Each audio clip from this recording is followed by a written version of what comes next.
dizer, esse sucesso como empreendedor vem dessa compreensão de que mais do que se sobrepor ao indivíduo que está trabalhando com você, é preciso dar esse espaço a ele para que ele cresça nele mesmo, enquanto indivíduo? Eu acho que tem muito disso, Denis, mas tem uma outra coisa que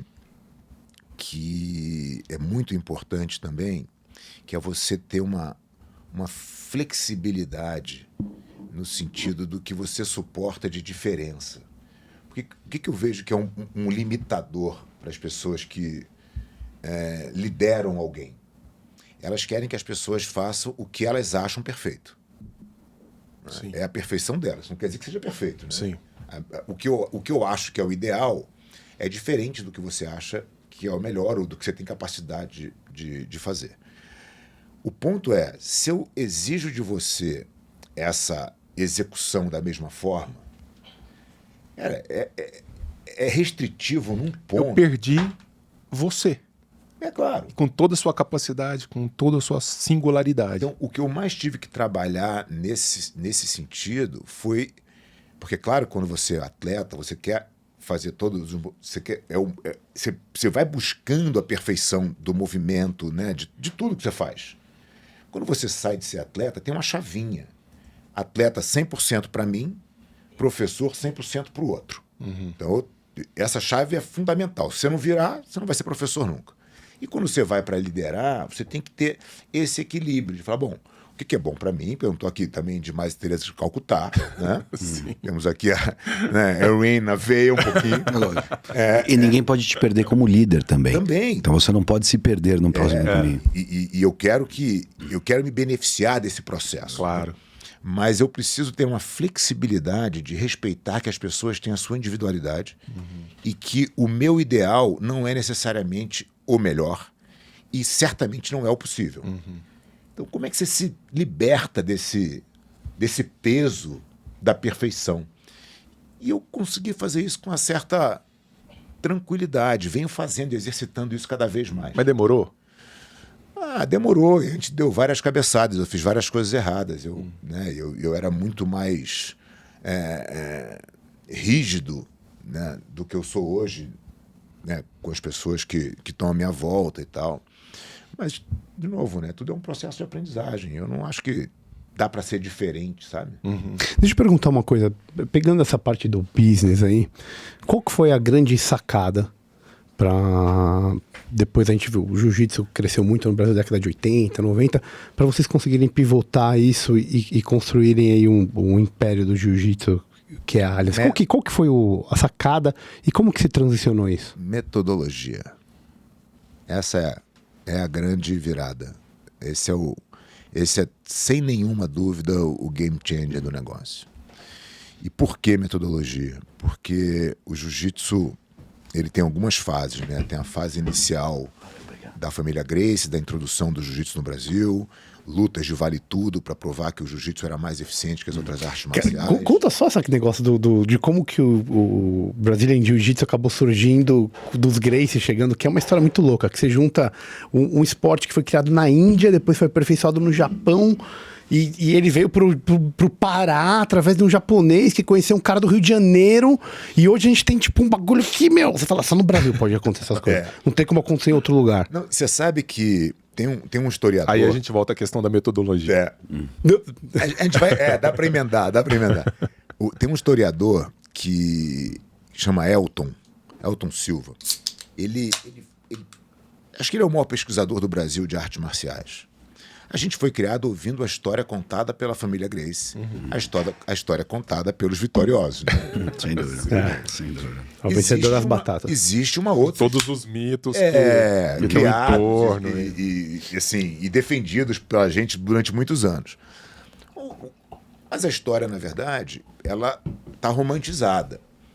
O que aconteceu de fato foi que, no início do século XX, houve uma migração japonesa muito forte para o Brasil. E dentro dessa migração vieram diversos lutadores. O Conde Maeda Koma foi e parou no Pará. Mas vieram outros japoneses para o Rio, Então tem relatos de lutas de vale tudo no Rio em 1909. Entendi. Antes da família Gracie. Perfeito. História não contada. Que essa história foi apagada, porque aí depois tinha as lutas de telequete, que eram lutas combinadas no circo, né? Tinha muito circo. O próprio Gastão Gracie tinha um circo no Pará. Então, Mas o fato é, o Maeda Koma, que era um campeão de jiu-jitsu da época, aluno de Jigoro Kano, da Kodokan e tal, ele ensina Carlos Gracie. Esse é um fato. Carlos Gracie aprende, ensina os irmãos e a família se muda para o Rio de Janeiro. E aí começa a história da família Gracie e do jiu-jitsu, né? A família usou a estratégia dos desafios, que era super comum, que já existiam, né? Então eles começaram ali então a lutar e a provar que eles eram realmente bons. Existe a primeira dissidência entre os irmãos. Então, Gastão, Oswaldo e George saem da asa do Carlos e vão ter vida própria, né? O George vem para o interior de São Paulo, o Gastão vem para São Paulo também, o Oswaldo não me lembro exatamente para onde ele foi, e continuam fazendo luta, fazendo as coisas. E fica no Rio de Janeiro com o Carlos, o Hélio, o irmão mais novo. Irmão mais novo, mais franzino e tal. E aí começa a se fazer toda a mística em volta do Hélio. O Hélio passa a ser o grande lutador da família. Eles montam uma academia juntos. E aí a coisa vai acontecendo, eles vão fazendo lutas com muita divulgação, eles tinham muito acesso à mídia, eles tinham alunos influentes. Então começa essa coisa do jiu-jitsu no Rio de Janeiro, na alta sociedade do Rio de Janeiro. Então eles davam aula na Academia Gracie, no centro da cidade. Era uma academia de 600 alunos particulares, né? Uma coisa que não existe hoje em nenhum lugar. Caraca. Talvez a minha academia aqui em 600 São Paulo partica. seja a academia que tem mais alunos particulares no mundo, talvez, e tem 100. Eles tinham 600. Era um negócio colossal. Potência. Criaram uma onda, né? E eles tinham o programa de aula. O programa de aula de 36 aulas da Academia Gracie. Mas era um programa de aulas 36 aulas? particulares. Era um programa de 36 aulas. Então você ia lá e fazia o programa. Ele repetia o programa com você. Até a hora que você sabia aquele programa de trás para frente. Sim. E aí eles começavam a treinar com você de fato, porque o jiu-jitsu é dividido em dois momentos muito distintos. O primeiro é você entender que tudo que você faz instintivamente caminha para a morte. Porque é assim que a técnica foi criada. Aí entra a racionalidade. Então, se você usar a emoção na luta, você perdeu. Justo. Como todo mundo que não sabe lutar só tem a emoção para usar, né? As pessoas são uma presa. Mesmo porque é um momento Adrenalina. que tá aflorada. Claro, você tá ali, a única coisa que você tem é seu instinto. Mas você não sabe querer ser o pior inimigo. Na fisiologia eles chamam isso de momento fight or flight. É. Ou você mete a louca ou você sai correndo, mas isso não aí. tem racionalidade propriamente. Então, o jiu-jitsu tem esse momento do instinto. Depois que você tem técnica, ele vira um xadrez. Eu vou fazer essa técnica, o que o meu adversário vai fazer, o que eu faço na sequência, e o melhor de jiu-jitsu passa a ser aquele cara que conecta mais técnica, que enxerga mais longe. Não necessariamente o cara que sabe mais técnica, né? Então são dois momentos muito distintos. O cara que fazia 36 aulas repetidas vezes, ele saía daquele momento automático e começava a entender o jogo na sequência de técnicas. E começava a exigir do professor que o professor também treinasse com ele ali. E os professores tinham uma rotina, imagina 600 alunos, um aluno atrás do outro. A cada meia hora tinha um aluno novo. Esmagadora. Os professores começaram a convidar os alunos mais antigos para treinar com a família no after hours ali, né? À noite. À noite. À noite, Acabou o expediente, os bons vêm pra cá, vocês podem vir treinar com a família. E vamos fazer um treino para todo mundo. Esse treino para todo mundo era um treino mais livre, não tinha programa de aula. Tinha lá um aquecimento, tinha 2 técnicas e tinha o rola, tinha o treino, que era a parte divertida. Quando o jiu-jitsu cresce... Pau comendo, meu amigo. O pau comendo, você se divertindo, achando aquilo o máximo. Aí, de repente... Vemos aqui pra lutar ou pra conversar? Aí, de repente, você começava a ser um aluno de destaque da Academia Gracie, e aí no teu bairro alguém falava, pô, dá aula pra mim aqui no bairro, pô. Aí você fala, pô, quer saber? Daí, vou montar uma academia aqui no Metia bairro. o nome No letreiro. E aí ele esqueceu pra sempre daquele programa de 36 aulas.